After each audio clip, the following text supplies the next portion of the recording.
At tayo po muna magkaisa pong dumalangin sa ating pinakamamahal na para sa Kristo upang tayo patuloy patnubayan, gabayan po ng ating dakilang Diyos sa buhay. Amen. Praise the Lord. Hallelujah. Opo, dakilang mapagpala, mabanal sa langit, sa makapangyarihang pangalan mo, aming pinakamamahal na para sa Kristo na pinagbubukan ng mga biyaya, sa pangunang dalangin ng taong nilangisan, aming minamahal ginagalang na Pastor Evangelista, William Almeida, and the Papa O God, minsan pa kami nagpupunta kapasalamat sa bawat yugto na aming panalagawan pinagpalat nilangisan, sa iyong patuloy na pagkilos sa aming kalagitnaan, patuloy ka na sa amin sa tutuwin na O Diyos, hallelujah. Subalit bago po yan, minsan pa kami buong pagpapakumbaba, imin ng kapatawaran sa lahat ng amin nagawang pagkukulang, pagkakasala, pagsalansa sa banal na kalooban, patawaran mong bawas sa amin, O Diyos, hallelujah. At sa bahaging ito na pagdadala ng Ebanghelyo ng kaligtasan, na tunay sa ganang akin, wala po akong magagawa, mahal na Panginoong Jesus. Ikaw po ang maglaga ng mga tamang salita sa aking bibig, daluyan ng spiritual pala, at simpleng kaparaan na maintindihan na aming inibig ng mga baguhan, mga bisita, madatian, pag sa aming beloved Vicas viewers, ito ang aming samot panalangin sa makapangyarihang pangalan ni Jesus at aming pinagkakaisang sinasaway ang lahat ng hadlang ng kaaway, damas of hindas at dasan ng belief, cast out from us and bind the power of darkness and anoint thy word, O Lord. Jesus, we pray. Amen and amen. Hallelujah. Praise the Lord. Everybody, praise the Lord. Purihin po ating pinakamamahal na Pastor Kristo. At unagtigit sa lahat, ako man nagpapaabot po ng pinakamataas sa pagpupuri, pagwalhati, pagdakil at pagsamba sa ating pinakamamahal na Pastor Kristo na pinagbubuklan ng mga biyaya. And we give the more honor and respect to our dearly beloved honorable parents in the Lord. And we always treasure, remember the blessed memories and teachings and preaching of our dearly beloved honorable Pastor Evangelist William Almeida, the end time problem of God. Beloved honorable San Pastor Leon Almeida, beloved Mamadir, greetings and respect to all the beloved children, children here in the Philippines, as well as in US and Canada. At sa lahat din po ng ating mga iniibig na mga kapwa manggagawa, mga kapatid, mga bisita dito ngayon, mga sa ating mga beloved viewers throughout the world, a pleasant evening and welcome to the royal family of God. Amen. Praise the Lord. Hallelujah. Beloved sons of God, the great guidance, direction, and care of the kind living God will only experience and attain it if we truly cherish and love all of His decrees and all of His commandments. Mga iniibig, ang dakilang patnubay gabay ng ating mabait na Diyos na buhay ay atin lamang pong maranasan at makakamtan kung atin po lamang iingatan at iibigin at hindi pababayaan ang lahat ng kanyang kahatulan at lahat ng kanyang kautusan. Kaya nga sa ating mga napakinggan, mga patutuo kanina, mga iniibig ko, nakita natin, napakinggan natin, naranasan nila, tayong lahat, kung paano natin iningatan at hindi natin pinabayaan at ating inibig ang kahatulan ng ating mahal na Panginoon. Kaya nga po, sabi dito po sa Proverbs chapter 4, verse 6, kanila naman po, Kawikaan 4:6. In the book of Proverbs chapter 4, verse 6, forsake her not, and she shall preserve thee. Love her, and she shall keep thee. God bless you po.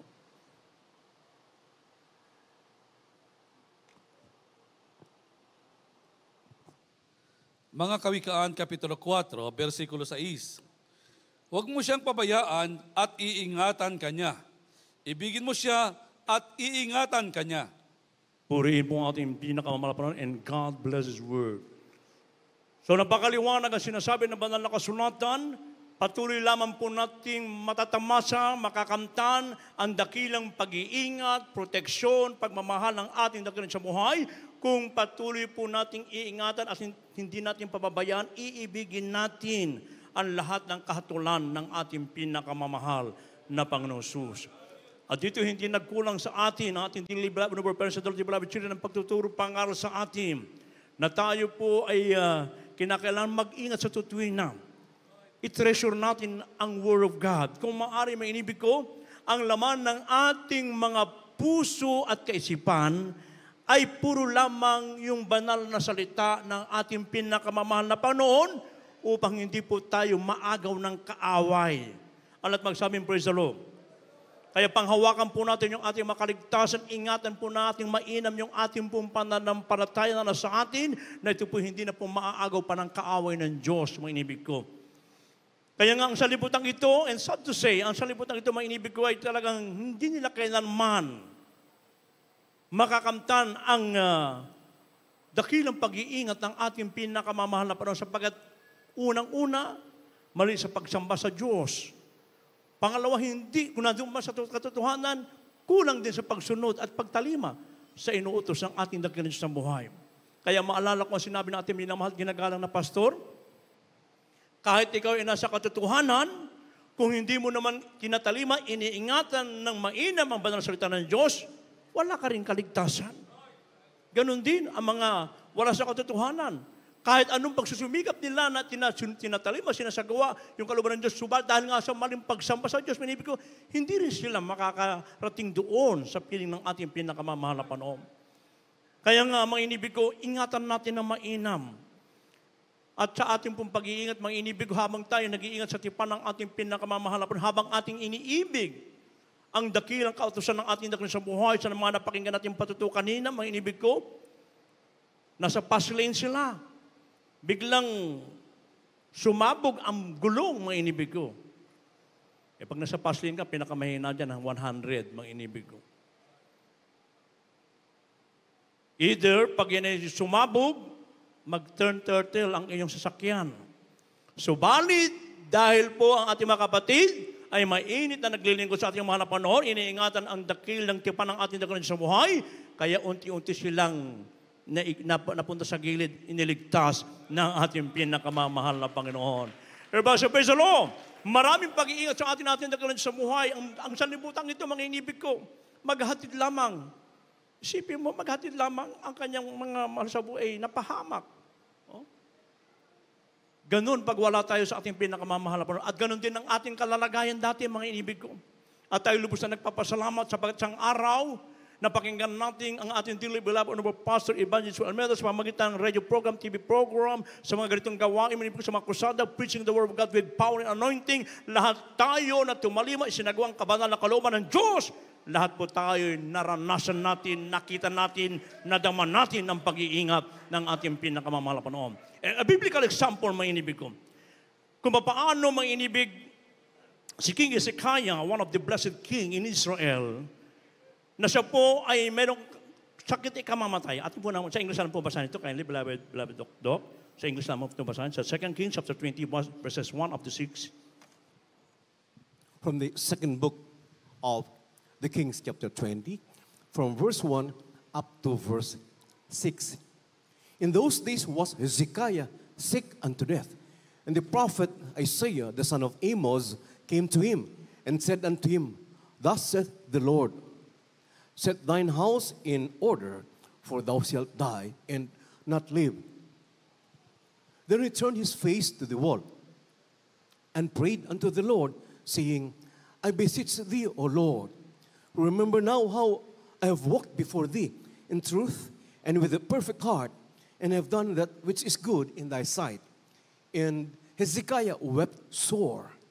And it came to pass, afore Isaiah was gone out into the middle court, that the word of the Lord came to him, saying, Turn again and tell Hezekiah, the captain of my people, Thus saith the Lord, the God of David thy father, I have heard thy prayer, I have seen thy tears, behold, I will heal thee. On the third day thou shalt go up unto the house of the Lord, and I will add unto thy days 15 years. And I will deliver thee and this city out of the hand of the king of Assyria, and I will defend this city for mine own sake and for my servant David's sake. Amen. Praise the Lord. God bless you, mga kapatid ko, brother Doc. Everybody, praise the Lord. So napakaliwanag, mga inibig ko. Si King Hezekiah, mga inibig ko, ay merong karamdaman ikamamatay. Ha? But he did not seek the assistance of the doctor, but rather, he seek the assistance of our loving God. Ang ginawa niya, mga inibig ko, nasabi niya, mahal pa, alalahanin mo na ako'y lumakad na merong matuwid na puso sa iyo. Umiyak siya ng di kawasa, mga iniibig. Kaya bago pa man makalabas sa loobang bayan, si Propeta Isaiah, mga iniibig ko, muling dumating ang salita sa kanya, bumalik ka, King Hezekias, at akin na pakinggan ang kanyang panalangin. Sabi mo sa kanya na dinaragdag ko sa kanya ang another 15 years. Everybody say, praise the Lord. Sapagkat hindi nagkulang, hindi nakalimot, na tumalima, isinagawa ng katiwid-tiwiran ni King Hezekiah sa kanyang panahon, ang paglilingkod sa ating mahal na Panginoon, lagi yung matuwid na lakad, meron siyang matuwid na puso na lumalakad sa ating pinakamamahal na Panginoon. Nakita yun ng ating dakilang Diyos na buhay, mga iniibig ko. At ganoon din sa ating panahon ngayon, mga iniibig. Dito sa atin, hindi lamang 15 years ang dinagdag ng ating dakilang Diyos sa buhay. Sa lahat ng mga kapatiran na tumalima, sinagawang kalooban ng ating mahal na Panginoon, yung mga tinaningan na ng mga doktor ng 1 oras, 1 buwan, 2 taon, may iniibig ko, umabot po sila ng mahigit 25 years, 30 years, mga iniibig ko, sapagkat sila'y lumakad ng ayon sa kalooban ng ating pinakamamahal na Panginoon. Kaya tayo lubos na pinagpanalubos sapagkat tayo tinuruan, pinangaralan ng propeta ng Diyos. Nalalaman natin, mga inibig ko, na sa ating pag-iingat, sa tipan ng ating pinakamarap, kinakailangan sumunod tayo, mga inibig, ng buong katiwid-tuwiran sa harapan ng ating dakilang Diyos sa buhay. Kaya nga, sa ating paglilingkod, kinakailangan po lagi ang pagdalo sa gawain ng ating pinakamamahal na Panginoon upang patuloy natin maingatan ang banal na salita ng ating dakilang Diyos sa buhay, na sabi ng banal na kasulatan sa Hebrews chapter 10, 25-27, not forsaking the assemblings of ourselves together, as the manner of some is, but exhorting one another, and so much the more as you see the day approaching. For if we sin willfully after that we have received the knowledge of the truth, there remaineth no more sacrifice for sins, but a certain people looking for of judgment and fiery indignation, which shall devour the adversaries. Huwag po natin kalimutan ang pagtitipon ng mga banal. Ito po yung napakahalaga, mga inibig ko.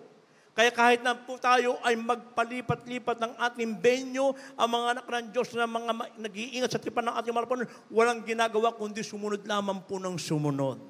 Sapagkat dito po natin kinakatagpo ang banal na presensya ng ating pinakamamahal na Panginoon. Ang iba nga, mga inibig ko, pag walang pamasahe, nakikiusap minsan sa mga drivers, mga bus driver, mga inibig ko. Pinagbibigyan naman sila, mga inibig ko. Ang iba na naman talaga, lumalakad. Meron nga ako napakinggan several years ago, mga inibig ko. From Alabang hanggang Novaliches, dadalo ng overnight. Umalis na doon ng magang-maga. Dumating doon sa Novaliches, magdidilim na. Pero masayang-masaya. Sapagkat alam niya, nakakatagpo niya muli ang banal na presensya ng ating pinakamamahal na Panginoon. At sa kahabagan ng ating mahal na Panginoon, o isa ng manggagawa doon sa lugar ng Quezon Province, mga inibig ko. Pinagpanalubos ng ating pinakamamahal na Panginoon. Kaya nga minibig ko, may pa pala ang banal na kasulatan. Sa lahat, sa abaw, sa ating magsatatawagin pa ng ating pinakamamahal na Panginoon. Na mag-ingat po tayo na wag po tayong madaya ang ating mga puso.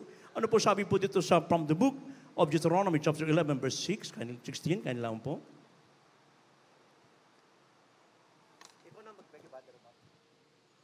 The book of Deuteronomy chapter 11 verse 16. Take heed to yourselves that your heart be not deceived, and you turn aside and serve other gods and worship them. Purihin ang ating pinakamamahal na Panginoon. Everybody say, praise the Lord. So dito makikita natin, mga inibig ko, na wag po tayong madadaya yung ating mga puso. Mga ingat po tayo, mga inibig. Katulad ni King Hezekiah, he sought the counsel of the Lord, mga inibig ko. Hinanap niya, ang katulad ng ating mahal na Panginoon, ngayon, kayo na ang ating dapat gawin upang hindi madaya ang ating mga puso. At masabing, praise the Lord. Kaya nasabi dito, mga inibig, mag-ingat kayo, baka ang inyong puso ay madaya at kayo'y manigaw at maglingkod sa ibang mga Diyos at sumamba sa kanila. Yung damirpak, mga inibig ko, na minsan napagbibigyan po natin yung ating mga kahinaan, bumabalik tayo sa ating mga dating gawin, mga inibig ko, yan po ay katulad ng pagsamba sa Diyos-Diyosan. Kaya maging maingat po tayo na huwag pong madaya ang ating mga puso, mag-ingat po tayo. Ngayon, ano ipinagagawa ng ating pinakamamahal na Panginoon na dapat natin gawin upang patuloy nating maiingatan at patuloy nating iibigay at hindi natin papabayaan ang mga kahatulan ng ating pinakamamahal na Panginoon Jesus? Ano po sabi po dito sa Psalms 119 verse 11 and Proverbs chapter 4 verse 13? Kanila naman po.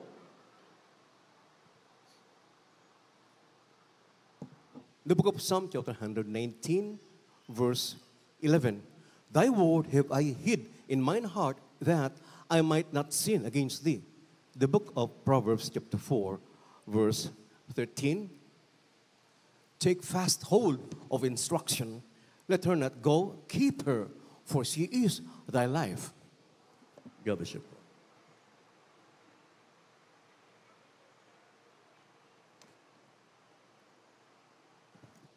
Mga awit, Kapitulo 119, versikulo 11. Ang salita mo'y aking iingatan sa aking puso, upang huwag akong magkasala laban sa iyo.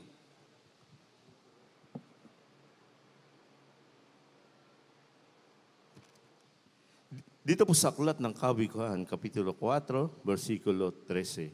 Hawakan mong maigpit ang turo, huwag mong bitawan, iyong ingatan, sapagkat siya ang iyong buhay.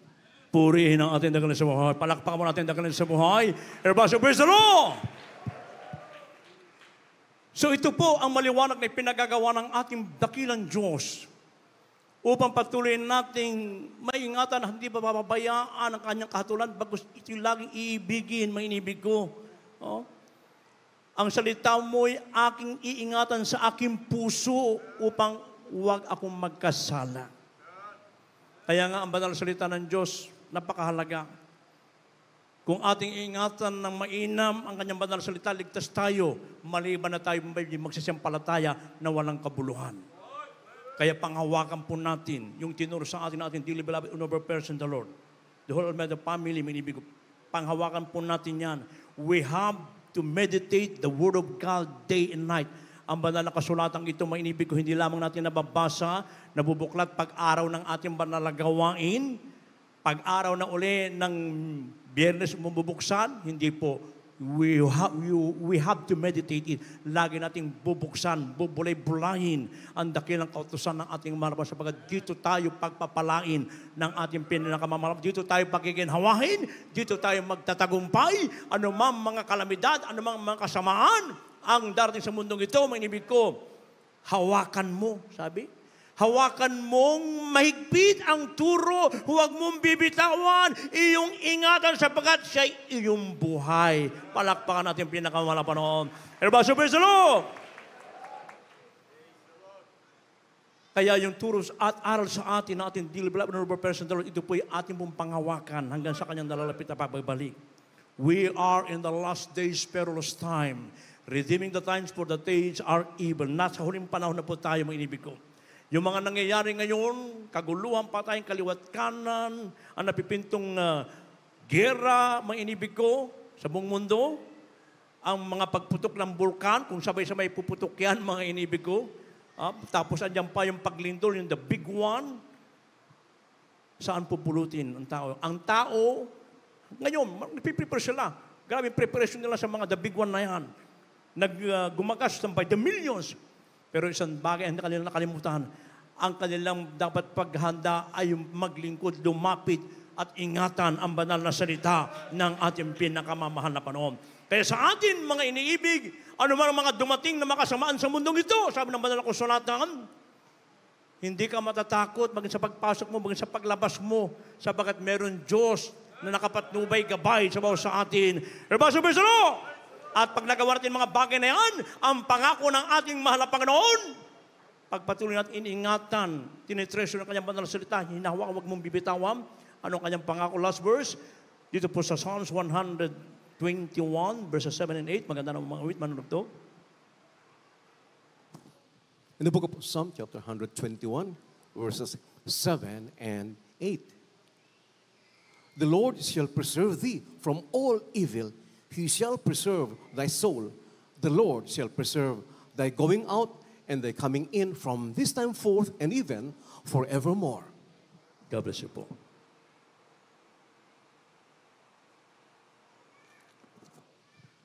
Dito po sa aklat ng awit, Kapitulo 121, versikulo 7 hanggang 8. Iingatan ka ng Panginoon sa lahat ng kasamaan. Kanyang iingatan ang iyong kaluluwa. Sa 8, iingatan ng Panginoon ang iyong paglabas at ang iyong pagpasok mula sa panahong ito at magpakilan paman. Amen. Amen. God bless you, kapatid. Everybody say, praise the Lord. Palakpakan natin ng malakas ang ating pinakamamahal na Panginoon. Sapagkat totoo, mga inibig ko, ang pangako ng ating mahal na Panginoon, iingatan ka ng Panginoon sa lahat ng kasamaan. Ha? Kanyang iingatan ang iyong kaluluwa. Kahit anuman ang mga dumarating na mga kasamaan sa mundong ito, mga inibig ko, ang mga tao'y nababagabag, andyan ang kahapisan, andyan ang nadidepression ang mga inibig ko. Subalit ang mga tunay na ng Diyos na nag-iingat sa bawat tipan at umiibig sa kahatulan ng ating dagang sa buhay, at peace po tayo, laging payapa sa kahabagan ng ating pinakamamahal na Panginoon. Kaya nga, ang sabi pa rito, mga inibig, iingatan ng Panginoon ang inyong paglabas at ang inyong pagpasok mula sa panahon ito at sa pagpakailan-kailan paman. Ganyan tayo iniibig ng ating mahal na Panginoon. Sino po ba tayo dati? We are just a filthy rags in the sight of our loving God. Tayo sa maraming basahan lamang sa harapan ng ating mahal na Panginoon. Subalit tayo kinahabagan ng ating dakilang Diyos sa buhay, sapagkat nalaman natin ang Diyos ay dapat sambahin sa Espiritu katotohanan, hindi sa Diyos na nakikita na pinakilala sa atin ng reliyon na dala ng Roma sa Espanya na wala namang kabuluhan. Ito ay pagsamba sa demonyo, mga inibig ko. Kaya habang nandiyan ka pa rin sa mga bisyo, sa mga ugali, sa kahirapan, lahat na mga inibig ko. Subalit tayo nagpapasalamat ang lubos sapagkat nang mapakinggan natin ang purong ebanghelyo ng kaligtasan na dinadala ng propeta ng Diyos, mga inibig ko, lahat tayo ngayon ay nagtatamasa ng pagkapala at tayo po ay tagapagmana pa ng buhay na walang hanggan. And rapture will take place any moment now, mga inibig ko. Kaya wag po tayong magpakampante sa ating paglilingkod, mga inibig. Lagi nating i-treasure ang salita ng Diyos sa ating mga isipan, sa ating mga puso, mga inibig ko. Dapat ang laman lagi ng ating mga puso at kaisipan, mga inibig ko, ay ang banal na salita ng Diyos. Hindi kung ano-ano yung ginagawa natin sa ating mga cellphone, sa mga laptops natin, hanggang magdamag gising pa. Pag diyan ka nakapokus, yan ang diversion ng kaaway ng Diyos, mga inibig ko. Kaya maging wise po tayo. And it is a fearful thing to fall in the dance of the living God. Mag-ingat po tayo, mga inibig ko. Kaya habang tayo po lahat tayo tumayo, mga inibig. Kaya sabi ng banal na kasulatan, huwag mo siyang pabayaan at iingatan kanya. Ibigin mo siya at iingatan kanya. Tayo po lahat tayo tumayo, mga inibig ko. And we are inviting all the beloved visitors to please come forward. Maging sa ating beloved witness viewers, tanggapin niyo po ating pinakamamahal na Panginoon. Awitin po natin ang awit itong aking Jesus. Unahin po natin, umpisa natin sa chorus, mga inibig ko. Hallelujah. Gawin natin panalangin ng awit ito. Tapos natin mga kamay, mga inibig.